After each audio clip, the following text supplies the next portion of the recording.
Bueno, un cordial saludo para todos los profesionales AGVETS. Mi nombre es Juan Carlos Álvarez, director de Unidad de Negocio de Animales de Producción y soy el encargado de desarrollar este cuarto módulo de nuestro programa de medicina preventiva, en donde revisaremos aspectos importantes del complejo respiratorio y reproductivo bovino. No podemos comenzar a hablar del complejo respiratorio y reproductivo bovino sin hacer un recorderis de lo que hemos visto en los módulos anteriores.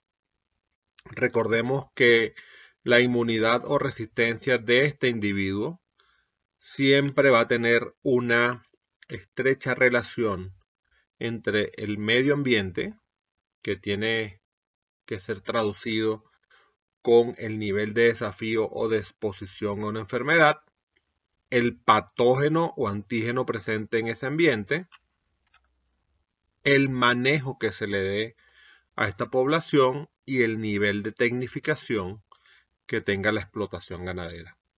En el módulo 2 revisamos un poco este tema y recordemos que en la medida que la tecnificación aumenta, que la productividad se exige más, evidentemente los problemas son potencialmente más grandes.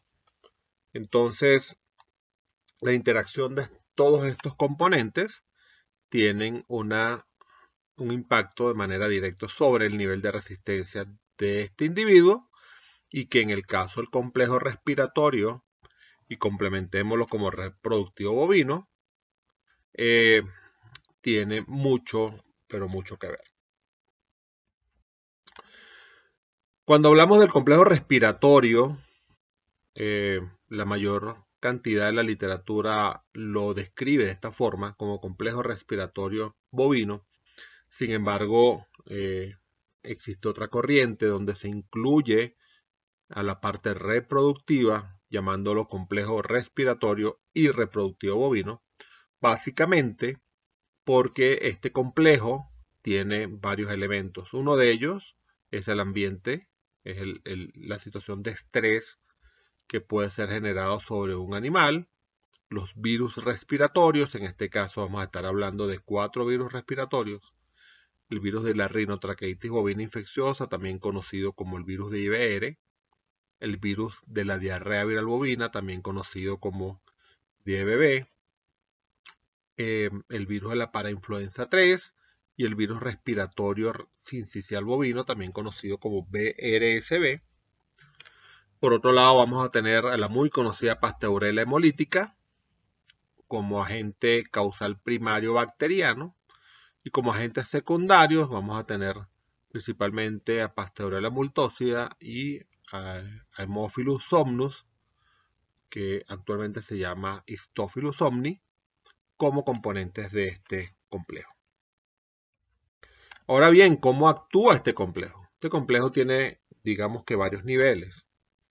El nivel 1 es el efecto que tiene el estrés sobre el animal, permitiendo que los virus respiratorios ingresen o, una vez que están dentro, sean capaces de generar un daño que abra la puerta directamente a la Pasteurella hemolítica como principal causa o causa primaria de neumonía, la que hace un daño en el tejido pulmonar que abre la puerta a lo que llamamos las bacterias secundarias o los agentes secundarios como Pasteurella multósida, Haemophilus somnus y el Canobacterium pyogenes.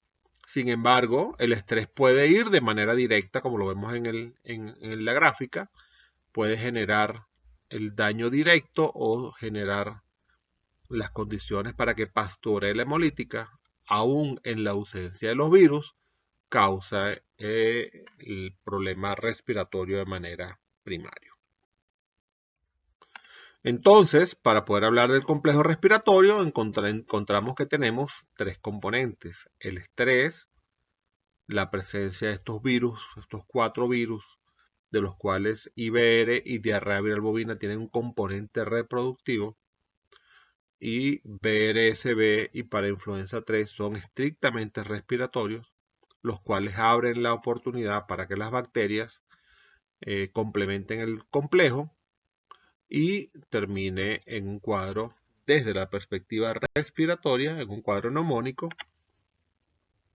principalmente. Ahora bien, este complejo respiratorio o complejo respiratorio y reproductivo bovino tiene varias manifestaciones. La manifestación muy conocida por su nombre tiene que ver con la acción de Pasteurella hemolítica en las partes bajas del pulmón, en las partes craneales y ventrales del pulmón, con una neumonía que a la necropsia se observa un pulmón con estas características, con una pleuroneumonía fibrino-necrótica, con estas áreas amarillentas de fibrina que tienen adherencias con la pleura parietal y que da un aspecto hemorrágico y de hepatización del pulmón, pero principalmente causando daño en los lóbulos craneales y ventrales del pulmón. Por otro lado, el componente de inmunosupresión y por otro lado el componente reproductivo, donde los abortos son lo que más llama la atención. Sin embargo, tiene otros componentes que los vamos a ver más adelante. Hablemos un poco del estrés. Pues todos sabemos la influencia que tiene el ambiente sobre cualquier individuo. No estamos hablando exclusivamente de bovinos. De tal forma que el estrés puede ser producido o puede ser generado en el animal o en cualquier individuo de acuerdo a las condiciones ambientales. En el caso del bovino, el destete, sabemos que tiene un componente eh, estresante bastante importante. La forma de manejar el ganado o manejar la explotación, las deficiencias nutricionales, la forma como se hace el transporte de estos animales y obviamente en las condiciones de trópico en las que estamos, el parasitismo juega un rol importante dentro de ese evento estrés que al final lo que conlleva es a un estado de inmunosupresión. Ahora bien, hablemos del virus de la rinotraqueitis bovina infecciosa, también conocido como el virus de IBR. Es un virus de características genéticas de tipo ADN, pertenece a la familia de los herpesvirus y esto es fundamental comprenderlo porque en el caso de los virus herpes, todos hemos visto personas con lesión herpética en la boca y sabemos que son personas que en cada situación donde ocurre un estrés, una disminución del sistema inmune, pues la lesión se recrudece en la boca y que una vez que una persona es portadora del virus herpes, pues eso le va a durar para toda la vida porque este virus o esta familia tiene un estado que se llama latencia y es esa condición en la cual el virus herpes, en este caso el herpes virus bovino 1, es capaz de ocultarse del sistema inmune, donde lo hacen estructuras nerviosas y en donde los anticuerpos no tienen capacidad de llegar, ni la inmunidad mediada por célula tiene capacidad de llegar, y hace que él se esconda allí y el organismo, en este caso el bovino, se permanezca infectado de por vida con el virus herpes. Y en el caso de Colombia, este fue un virus inicialmente que se describió en 1841 en Europa, pero posteriormente los brotes que ocurrieron en Estados Unidos en 1950 fueron notoriamente importantes. Y en Colombia hay evidencia desde el 1972 de la presencia del virus de IBR o de la rinotraqueitis infecciosa bovina. Desde la forma de transmisión, pues en el trópico tiene una connotación desde nuestra experiencia algo un poco más importante que en los países de 4 estaciones, en donde el contacto con las secreciones nasales, el contacto cercano entre animales es muy efectivo. En el trópico la transmisión venérea o por la vía reproductiva es muy, pero muy, muy efectiva.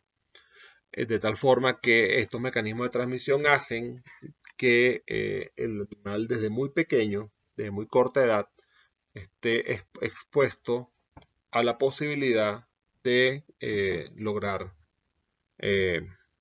contagiarse o de recibir la transmisión del virus de la rinotraqueitis bovina infecciosa o IBR.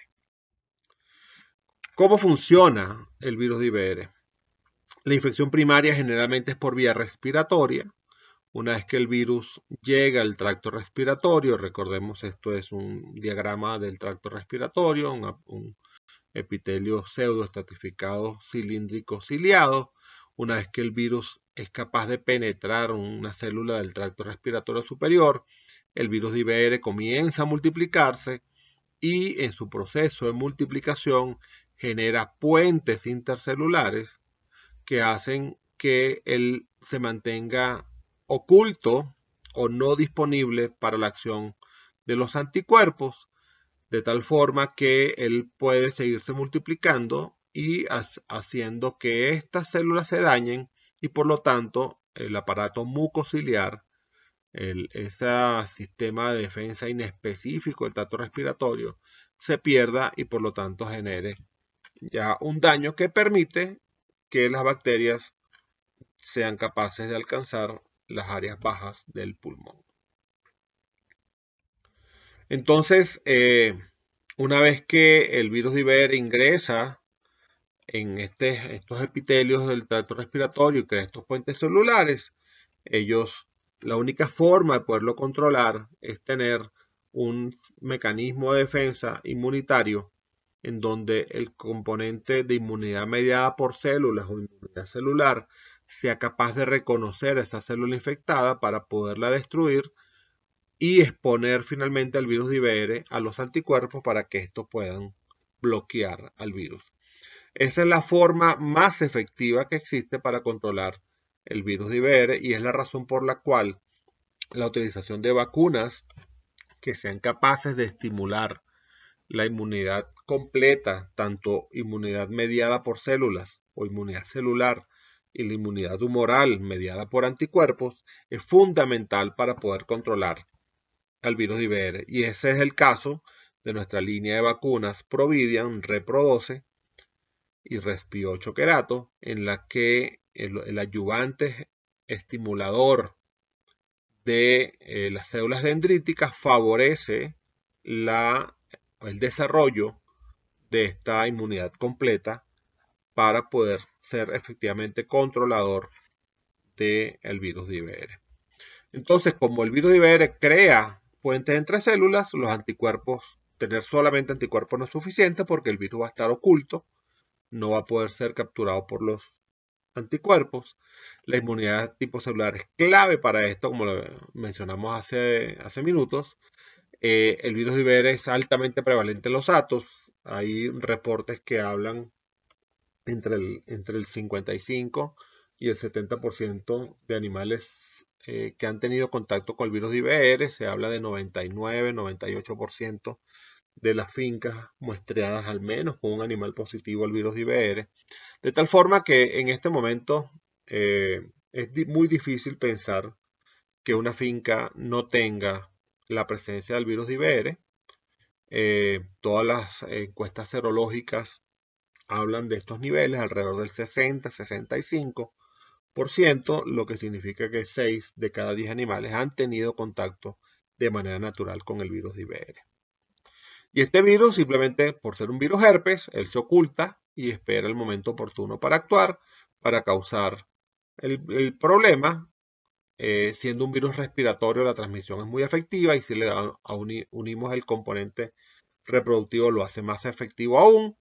Y el hecho de hacer latencia en estructuras nerviosas, pues es una característica que hace muy, muy, muy difícil de erradicar y que es muy fácil que una población donde tengamos el 60% de cero prevalencia, pues el virus esté circulando causando el daño. IBR, el virus IBR se llama rinotraqueitis bovina infecciosa básicamente porque inicialmente fue descrita como una enfermedad respiratoria severa como la vemos acá, con erosión del morro, con una destrucción completa de la mucosa del morro, con una destrucción completa de la mucosa del tracto respiratorio superior. Aquí vemos una imagen de una tráquea, aquí vemos una imagen del tracto respiratorio superior, también con lesiones importantes. Acá vemos también placas y destrucción de esa mucosa. Afortunadamente, hoy los niveles de cero prevalencia que tenemos en el mundo, reportados por alrededor del 60%, hace que muchos animales tengan eh, cierto nivel de protección natural, y esta forma de presentarse la enfermedad prácticamente hoy no se observa. Y hoy realmente reconocemos al virus de la IBR como un virus principalmente de tipo reproductivo, específicamente en el trópico, en los países donde hay explotaciones muy intensivas, tipos corrales de engorde en el norte de México, Canadá, Estados Unidos, donde los animales están en un confinamiento muy intenso. Pues la afección respiratoria, no precisamente de este tipo, pero sí la afección respiratoria por el virus de IBR es muy reconocida. Um, Existe también una presentación ocular donde vemos básicamente animales con lagrimeo, con inflamación de los párpados o blefaritis y con fotofobia, donde también vemos un cuadro de queratoconjuntivitis, donde hay una lesión que puede llegar a ser ulcerativa en la córnea, y con el enrojecimiento de la esclerótica, que es lo que describe el caso o el cuadro como queratoconjuntivitis, y que usualmente puede tener una asociación con Moraxella bovis, que también es una bacteria que causa este tipo de problema que llamamos o reconocido por la literatura como ojo rosado o pink eye. Pero lo que hoy realmente reconoce el virus IBR es el cuadro reproductivo, donde inicialmente fue descrito como tormentas de abortos, muchas vacas abortando en muy corto tiempo. Esto afortunadamente también por los niveles de cero prevalencia que tenemos hoy en el mundo, ya hoy no se observan de una forma tan precisa. Hoy realmente el virus de IBR, esta presentación de tormentas de abortos ocurre cuando existe una infección masiva en una población principalmente seronegativa que no ha tenido exposición natural. Hoy lo que vemos es que estos problemas abortivos se presentan en fincas no vacunadas, porque simplemente al estar los animales positivos, el virus está circulando, y en cualquier momento en donde hay un quiebre de la estabilidad enzótica o hay un quiebre de la inmunocompetencia de la población, pues se presentan brotes de aborto, y es lo que decimos que la finca está a riesgo si no se ha establecido un programa de vacunación efectivo o bien diseñado para el control de este problema. Realmente lo que nosotros observamos hoy en campo, en fincas, es aborto en cualquier tercio gestacional, con mucha em, presencia de síndrome de vaca repetidora, y con mucha presencia de pérdidas embrionarias tempranas y abortos en cualquier etapa gestacional de las vacas.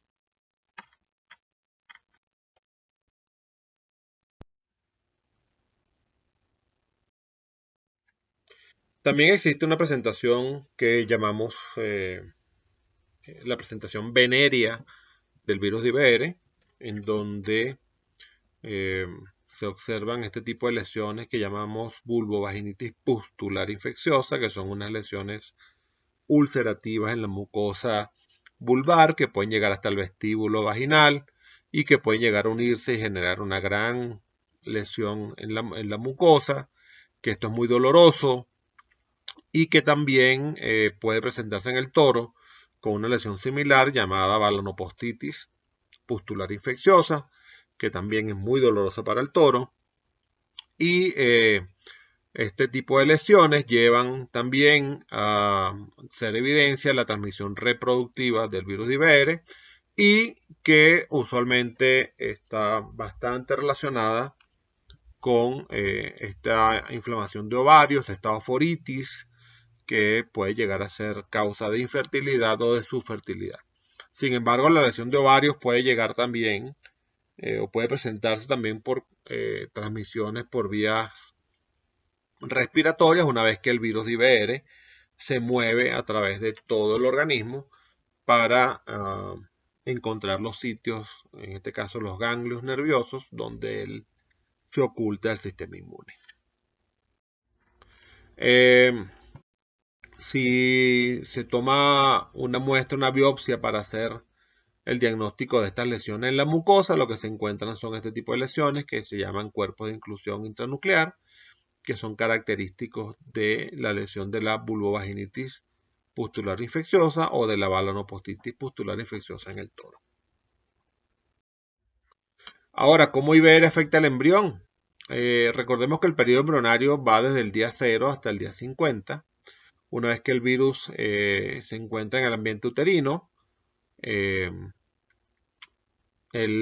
se adhiere al embrión y una vez que se adhiere, él logra penetrarlo y una vez que penetra el embrión, pues con su mecanismo de multiplicación y de crear puentes intercelulares, pues destruye el embrión y causa la muerte de ese embrión. Por lo tanto, la manifestación temprana de IBR es lo que llamamos pérdida embrionaria temprana, también conocido en el contexto, digamos, diario como reabsorción, cuando tenemos esas vacas con un síndrome de vaca repetidora con repeticiones de celo diferentes a múltiplos de 21 días, lo cual sugiere que esa vaca estuvo preñada y por alguna razón el embrión se perdió. Recordemos que para el diagnóstico del virus de la rinotraqueitis bovina infecciosa o IBR, pues está claro que los signos clínicos es importante. Sin embargo, esta gráfica me parece muy interesante de presentarla, donde vemos que el del 5 al 8% son abortos desde la implantación al nacimiento, del 10 al 15% tienen que ver con mortalidad embrionaria desde el día 20 a la implantación, estamos hablando de periodos diferentes a múltiplos de 21 días, y del 75 al 80% son mortalidad embrionaria hasta los 20 días. Sin embargo, en nuestra experiencia lo que vemos es principalmente estas vacas repetidoras a tiempos que no son múltiplos de 21, lo cual sugiere, como mencionaba, que el embrión se pierde una vez que pasa ya el periodo del reconocimiento materno, la gestación. Tenemos una experiencia con necropsias de fetos, que les voy a mostrar un par de casos. Tenemos en nuestra experiencia el grupo en el que yo he trabajado desde hace muchos años. Hemos estado estudiando fetos para encontrar la correlación entre los agentes patógenos y los problemas abortivos, que indudablemente lleva a poder hacer o la necesidad de hacer una minería de datos, encontrar algunos tipos de lesiones, hacer serología. Pues hay otras técnicas como inmunofluorescencia que realmente en la práctica y no son técnicas de rutina en los laboratorios, son mucho más de investigación, y el aislamiento pues que hoy por hoy es mucho más complejo. Aquí faltaría incluir pruebas de reacción en cadena polimerasa para evidencia de material genético del virus. En fin, en temas prácticos, que es lo que nos compete, y que es lo que les da herramientas a ustedes como profesionales de AGVET, es el diagnóstico básicamente hasta la serología, y donde yo siempre invito a que si usted es capaz de encontrar un feto, pues no pierda la evidencia y contáctenos para ayudarle a ver cómo encontramos el camino para evaluar ese feto.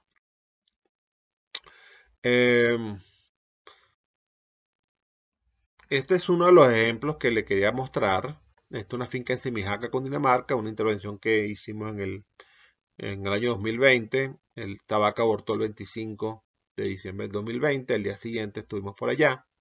Era una novilla, 29 meses.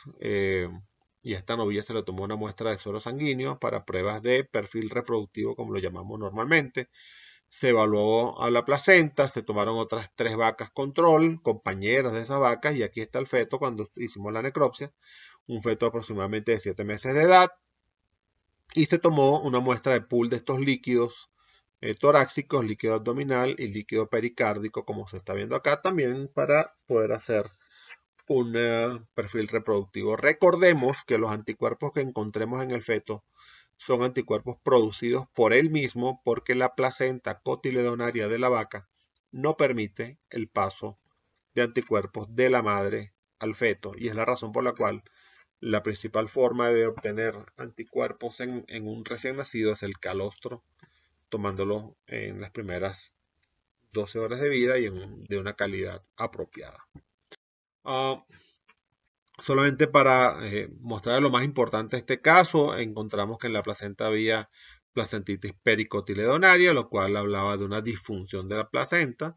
Vemos estos líquidos abdominal y torácicos hemolizados, los cuales son sugestivos de muerte fetal para una posterior aborto o expulsión del feto, que quizás ocurrió 5, 6, 7 días después. Vemos algunas lesiones hepáticas con zonas de decoloración, con zonas de hemorragias y algunas lesiones en el omento, esto es tejido, proliferación de tejido linfático, y unos riñones de tamaño acorde, pero con una consistencia bastante friable. Cuando vemos el examen de laboratorio, vemos que la novilla tenía historia de vacunación. Este es un gato que tenía historia de vacunación. La novilla estuvo positiva al virus de IBR, negativos al virus de diarrea viral bovina, lo cual es consistente con la historia de vacunación. Y la vaca, esta novilla, además tuvo títulos positivos para Leptospira gripotifosa y Leptospira harjo. Cuando evaluamos el feto, pues el feto es un espejo de la vaca, de la novilla. El feto tuvo positivo al virus de IBR, lo cual sugiere de que él tuvo infección en útero y él respondió produciendo anticuerpos que no fueron capaces de protegerlo, pero esa es la evidencia que andábamos buscando. Y cuando vemos la reactividad del feto a las leptospiras, pues fue igual, positivo a las mismas leptospiras de lo que fue su madre.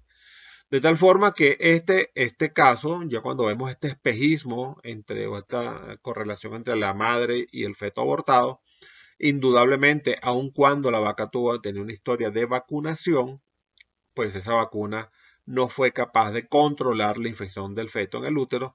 Por lo tanto, pues en ese momento hicimos un cambio del programa sanitario, habían algunas deficiencias, y además hicimos un cambio de la vacuna a nuestra Providian Repro 12 porque se venía vacunando con otra marca.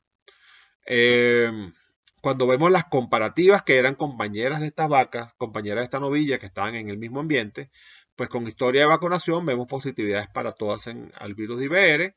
Vemos una sola positiva al virus de diarrea viral bovina, ¿sí? Que es la 261, y vemos positividades a las mismas leptospiras o reacciones sospechosas, las mismas leptospiras que estaban presentes en el feto y que estaban presentes en la novilla. Resalto aquí la presencia de diarrea viral bovina porque esta novilla, aproximadamente 2 meses antes de la evaluación de este feto, había arrojado una momia de aproximadamente 200 días, lo cual es consistente con lo que hemos estado observando en campo en relación a la presencia de diarrea viral bovina. Esas momias que aproximadamente son de entre 5 y 7 meses, con característica típica de cabeza, la cabeza de la momia parece pico de pájaro. Y efectivamente, pues aquí está la evidencia de que estaba circulando el virus de diarrea viral bovina dentro de la finca. Este es otro caso, un caso manejado en Córdoba. Esto fue un caso que manejamos en la distancia, pues yo no fui el que hizo la necropsia, el doctor fue el que hizo el trabajo. Muy, muy buen trabajo, por cierto, fue en el año pasado. Esto fue un feto aproximadamente de 160 días, feto que también tenía los mismos hallazgos de lesiones de líquidos cavitarios hemolizados, donde se tomó esa muestra de pool de líquidos, donde vimos que había también el líquido hemolizado en la cavidad torácica. Vemos también que había líquido en el saco pericárdico. Vimos que habían lesiones proliferativas de tejido linfático en el epiplón, con hemorragias en la serosa del abomaso, y en donde veíamos claramente hepatitis hemorrágica, que es sugestiva y que se correlaciona con este tipo de lesiones causadas por el virus de IBR. Vemos también proliferación de tejido linfático en el riñón. Si vemos este riñón derecho muy grande para el tamaño del feto, para la edad fetal. De nuevo también tejido linfático en el epiplón y las lesiones hepáticas claramente observadas. En la superficie y en la cápsula del hígado vemos zonas hemorrágicas, zonas de palidez, lo cual deriva en ser sugestivas de acción del virus de IBR. Entonces, este fueron el pool de líquidos. Este que ven acá es el líquido abomasal, que siempre se toma en una jeringa aparte porque es como gelatinoso. Y la muestra de la madre junto con el pool de líquido de los fetos. Cuando vemos los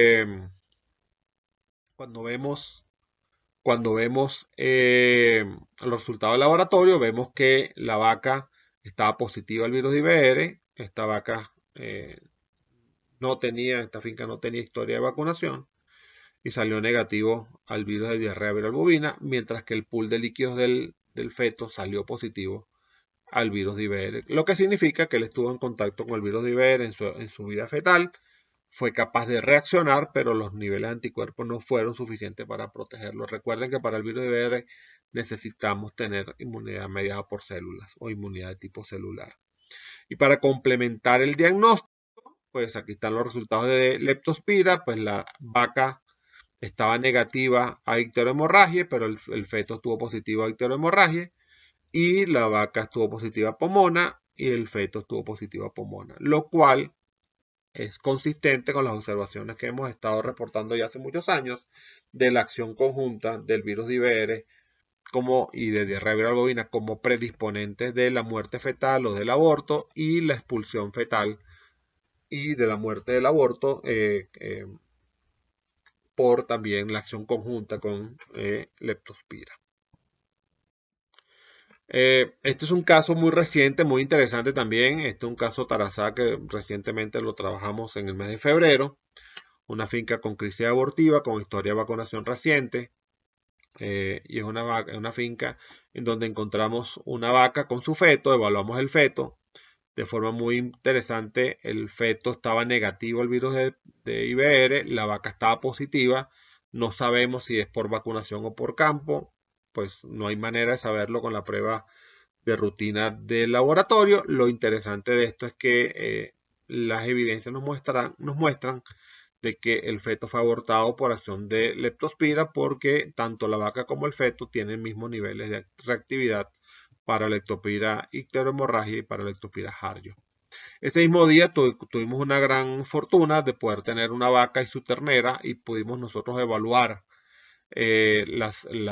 con el perfil reproductivo de la ternera antes de tomar calostro, lo que llamamos un precalostrado, y vemos que la vaca está positiva al virus de IBR, pues seguramente por la vacunación, está negativa a leptospira, y vemos en el caso del feto o del caso de la ternera, pues hay negatividad al virus de IBR, lo que significa que ella no estuvo expuesta al virus de IBR en el útero, tampoco para diarrea viral bovina, y no tuvo una exposición notoria que generara unos niveles de anticuerpos detectables para el caso de leptospira. Esta es una de las pruebas que podemos hacer nosotros de rutina o de monitoreo para mirar cómo está la circulación viral dentro y bacteriana por leptospira dentro del hato de cría, cuando podemos tomar una muestra de una ternera no calostrada o precalostrada junto con la muestra de la madre.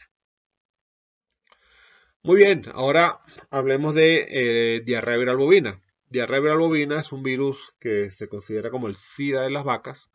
Es un virus de la familia Pestis-virus, es un virus de tipo ARN y que por ser ARN tiene una capacidad de ser altamente mutante.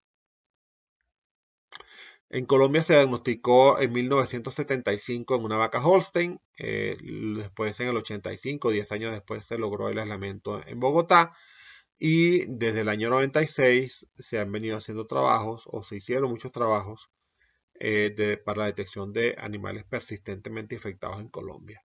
A manera general, el virus de diarrea viral bovina, desde la perspectiva del laboratorio, se clasifica en diarrea viral bovina tipo 1 y tipo 2, ambos tipos con dos biotipos, el biotipo citopático y no citopático, que simplemente lo que denota es que el citopático es capaz de destruir cultivos celulares y el no citopático es capaz de estar presente en cultivos celulares sin destruirlos, y que cada biotipo y cada tipo tienen niveles de virulencia que son variables. Y para esto toma mucha importancia lo que es la presencia de los animales persistentemente infectados, o PI, que ya vamos a ver cómo se forman. Eh, los animales PI son el principal modo de difusión del virus dentro de un rebaño. Dichos animales eliminan virus por saliva, semen, orina, heces, leche, lágrima y flujo nasal. En principio, cualquiera de estos fluidos pueden contagiar a otro animal, pero las secreciones nasales y la saliva se consideran la fuente de infección esenciales, lo que convierte a la vía oronasal en la más importante vía de contagio horizontal de la enfermedad a partir de animales PI. Recordemos que este es un virus que tiene un componente respiratorio y un componente reproductivo. Tampoco debe desdeñarse el contagio indirecto a través de utensilios como narigones, agujas hipodérmicas y otros materiales de uso veterinario. El contagio a través de otros elementos que puedan contaminarse a partir de animales PI, pero cuyo contacto con los animales es mucho menor que el de los utensilios antes reseñados, como botas, ropas, material de limpieza, y debe considerarse como posible pero improbable, dada la facilidad con la que el virus se inactiva fuera del animal. Entonces los mecanismos de transmisión del virus de diarrea viral bovina son exactamente los mismos a los del virus de IBR, con la diferencia de que tanto los insectos pueden ser transmisores como los mecanismos iatrogénicos, las mangas, las jeringas, las agujas no debidamente desinfectadas, pues también fungen como potenciales transmisores del virus de diarrea viral bovina. Entonces, ¿cómo ocurre el problema reproductivo en el virus de diarrea viral bovina? Pues va a tener diferentes componentes y van a estar asociados a la edad fetal en la cual ocurre la infección. Si la infección ocurre entre el día 40 y 120 por un virus de diarrea viral bovina no citopático, lo que vamos a tener es la formación de un animal persistentemente infectado, o habitualmente conocido como un animal PI.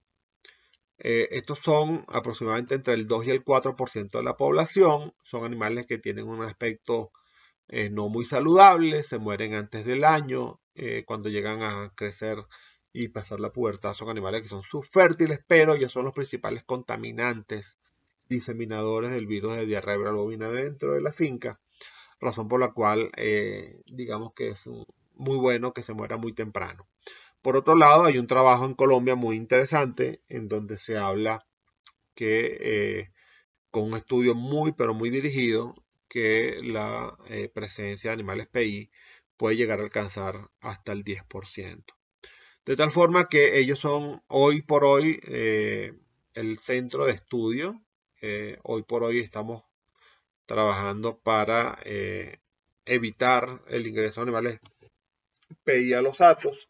Hoy hay en los corrales de engorde de los países que tienen este tipo de explotaciones, hoy se maneja mucho el diagnóstico temprano para evitar incluir un animal de estos en una explotación tan intensiva como las de los corrales de engorde, porque realmente son desastrosos en la predisposición para el problema respiratorio. Ahora bien, cuando la infección fetal ocurre entre el día 40 y 120, como mencionábamos, en este periodo ocurre el inventario celular del feto, es decir, el organismo fetal hace un inventario de la célula y todo lo que esté en ese momento lo reconoce como propio, lo que hace que en este momento el virus de diarrea viral bovina, si está presente, pueda ser reconocido como propio en vez de ser reconocido como ajeno. Por lo tanto, este es un animal que no es capaz de producir anticuerpos contra el virus de diarrea viral bovina, convirtiéndose en grandes diseminadores de este patógeno. Y como mencionábamos, es a través del virus de diarrea viral bovina no citopático. Y estos son los animales que son altamente predispuestos o pueden ser los principales las principales víctimas de la enfermedad de las mucosas, que es 100% mortal y la vamos a ver más adelante.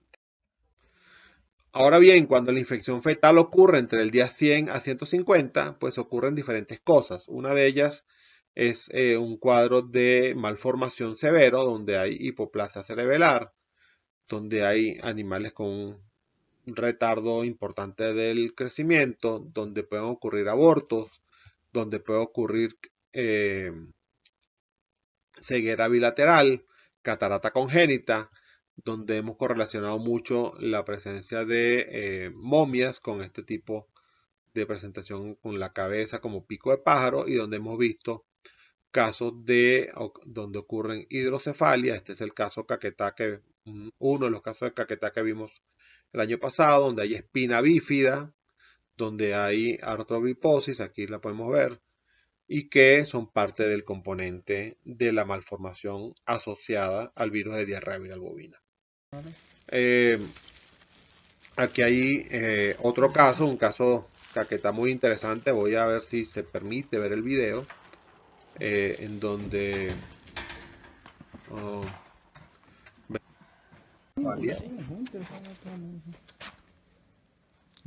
vemos la malformación de los miembros anteriores. Ahí vemos que se pierde completamente la masa encefálica. Sí, hay malformación completa de la cabeza del ternero. Obviamente no es compatible con la vida. Y en donde vemos en el siguiente video, vemos no solamente la malformación craneana, sino también vemos la braquinactia, que es lo que llamamos nariz de perro bulldog, que también es característico de esta malformación por el virus de diarrea viral bovina. Este es un caso que trabajamos en Bolívar también el año pasado. Esta es una ternera que tenía mes y medio de vida, aquí está claramente la catarata, tenía opistótono, tenía un cuadro neurológico donde ataxia no tenía una posibilidad de ya mantenerse en pie, y esta ternera fue sacrificada, y a la necropsia encontramos lo que describimos en el caso anterior, donde describimos una hipoplasia cerebelar. Aquí está el cerebro, aquí debió haber estado el cerebelo, y pues sabemos que hay una falta completa al desarrollo del cerebelo, tanto en la vista ventral como acá, y como en la vista dorsal. Ahora bien, cuando la infección fetal ocurre del día 150 hasta el nacimiento, pues el ternero nace sin anormalidades físicas, aparentemente sano. Sin embargo, si este ternero se le toma una muestra de sangre antes de que tome calostro, muy seguramente va a estar positivo al virus de diarrea viral bovina, y este es un animal que él va a poder tener un desarrollo productivo y reproductivo normal. Esos anticuerpos son producto de que él reacciona contra el virus de diarrea viral bovina, porque ahí en este momento lo reconoce como ajeno. Existe una presentación por la cual esta enfermedad tiene este nombre de diarrea viral bovina. Afortunadamente esto ya no se observa hoy, también por los altos niveles de seroprevalencia que hay, es decir, la diseminación mundial del virus de la diarrea viral bovina.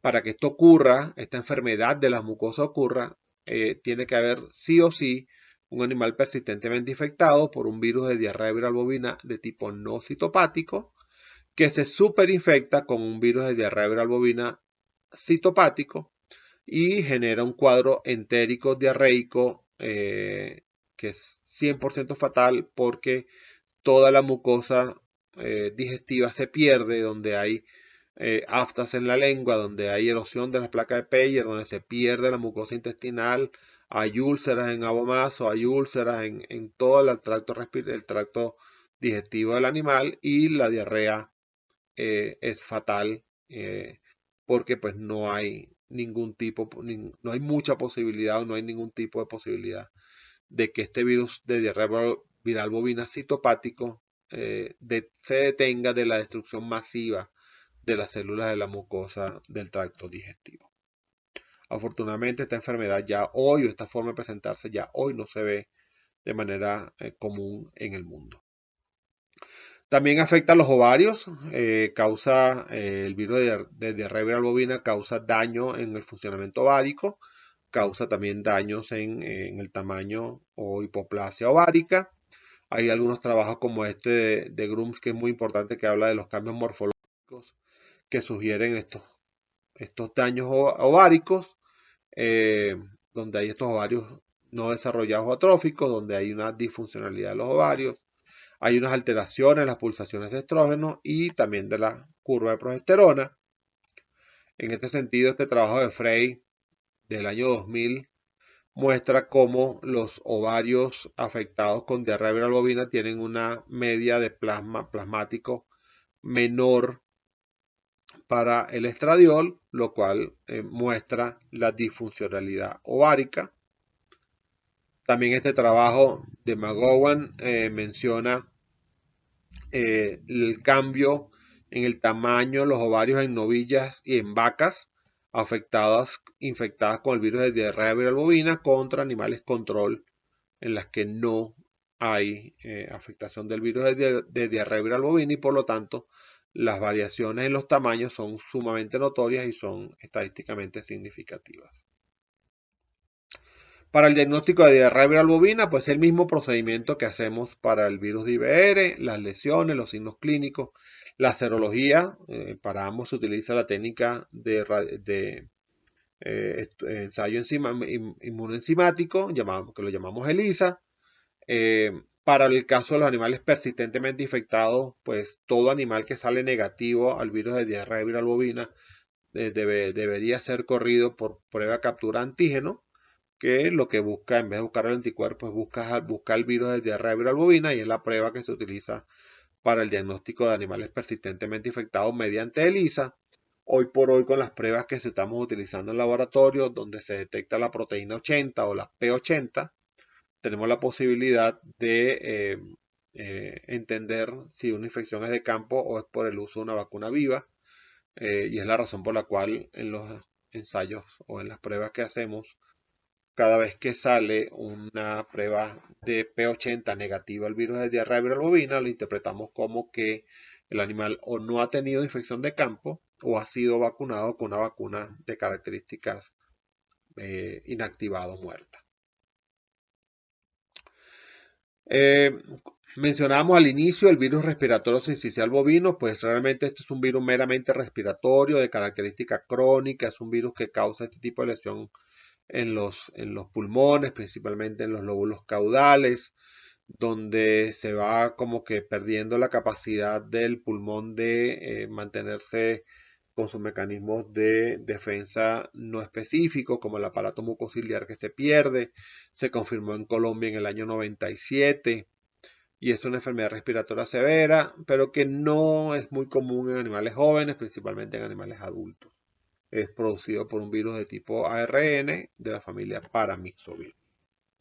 En el caso del virus de la parainfluenza 3, pues es una enfermedad respiratoria que sí tiene algún componente en animales jóvenes y adultos. No es tan crónico como el virus de respiratorio sincicial bovino, pero de igual forma es un virus que causa la unión de células, forma sincitios, daña las membranas mucosas, se asocia con los otros virus del complejo respiratorio y reproductivo bovino, y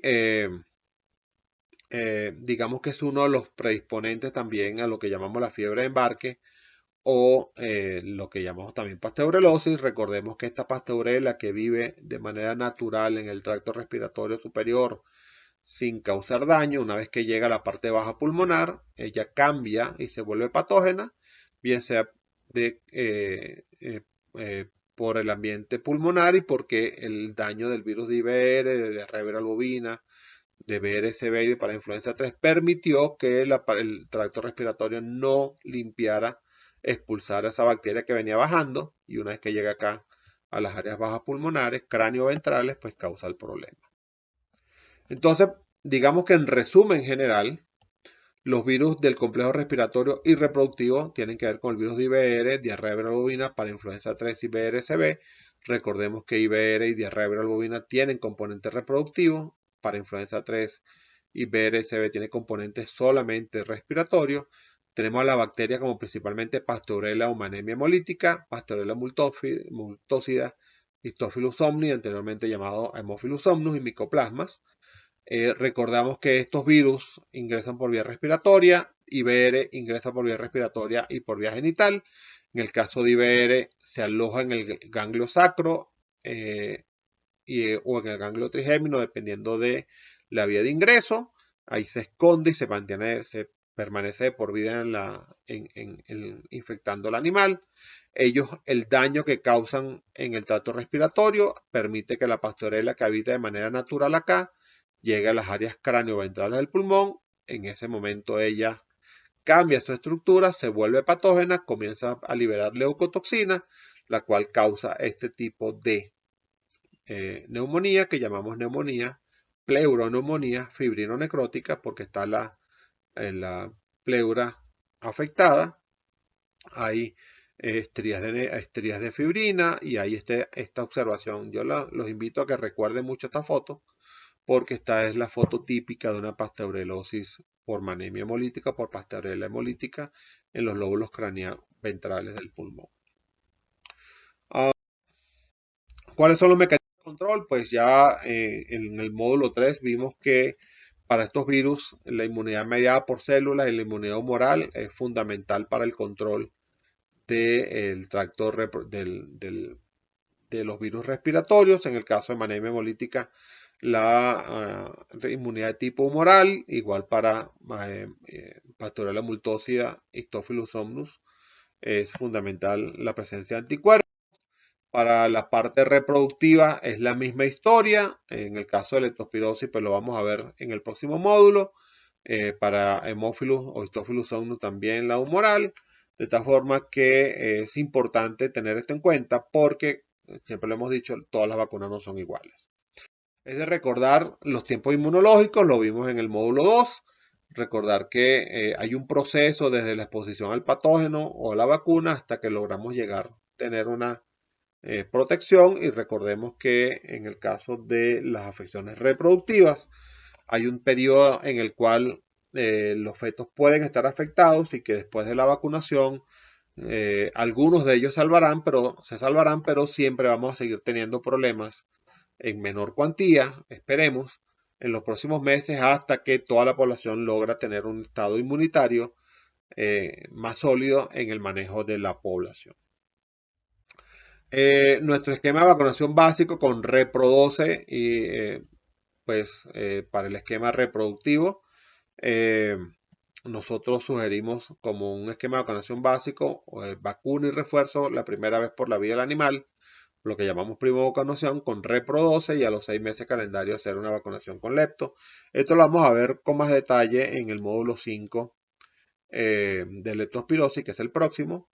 Y también sugerimos el manejo de la vacunación con Enteroplus 7, la vaca gestante entre 7 y 8 meses, para la protección de los problemas entéricos por rotavirus, coronavirus, pasteurella, salmonella y Escherichia coli. Sin embargo, como sabemos, cada finca es un mundo y cada finca tiene una exigencia diferente. Tenemos el segundo esquema, que es el esquema medio, donde hacemos una vacunación con Repro12 que se repite anualmente, y en 3 vacunaciones de Repro12 hacemos cada 4 meses calendario una vacunación con Lepto8, lo cual llevaría a tener en un año, en 12 meses, 3 dosis de Leptospira, una que va con Repro12 y 2 siguientes que van solas con Lepto8. Y en el peor de los escenarios, con alta exigencia y con alto nivel de desafío, pues mantenemos la vacunación con Repro12 por un año, y entre vacunaciones de Repro12 podemos hacer vacunaciones refuerzos con Leptospira cada 3 meses calendario, para un total de 4 vacunaciones, 4 dosis de Leptospira al año. Este año, finalizando el año 2002, la cantidad de lluvia fue impresionante. y hubo muchas fincas que tuvimos que pasar a esquemas tan intensivos como este de cada 3 meses para poder controlar el problema, lo cual fue de manera satisfactoria. De nuevo, la vacunación es la mejor herramienta disponible, pero hay que hacerla con criterio, con conocimiento y entendiendo cómo funciona el ambiente, un poco engranando todo lo que vimos en el módulo 1, en el módulo 2 y módulo 3 de este programa. Siempre recordando que el éxito de un programa de salud radica en minimizar los factores de riesgo y maximizar la resistencia a las enfermedades, que no todas las vacunas son iguales, que es importante entender qué es lo que es capaz de ofrecerme una vacuna. En el caso de nuestras vacunas de la línea Providia, las vacunas reproductivas y respiratorias como Repro 12, Lepto 8 y Respi 8 Kerato, con su formulación con Pilatus GA500, favorece la formación de inmunidad completa mediante inmunidad celular e inmunidad humoral por la estimulación de las células dendríticas, que son las únicas capaces de producir este efecto ante la presencia de una vacuna de características inactivada o muerta. Y pues la línea de vacunas que complementa nuestro portafolio, que ustedes la conocen, pues la línea Clostridial, Clostridial 10P, Clostridial 8, Botulismo C+D, Clostridial 5 más Botulismo y Carbunclobacteriano o Anthrax, que también están disponibles para ustedes. Y nuestra línea reproductiva y respiratoria, donde tenemos Repro 12, Lepto 8, Respi 8 Kerato, que es una vacuna sumamente completa para el cuadro respiratorio y que es muy indicada para los animales de levante en preparación inicial para los esquemas con Repro 12 y Enteroplus 7 como la vacuna más completa presente en el mercado colombiano para el control de la enfermedad de la diarrea neonatal del ternero por rotavirus, coronavirus, Escherichia coli, salmonella y Clostridium perfringens.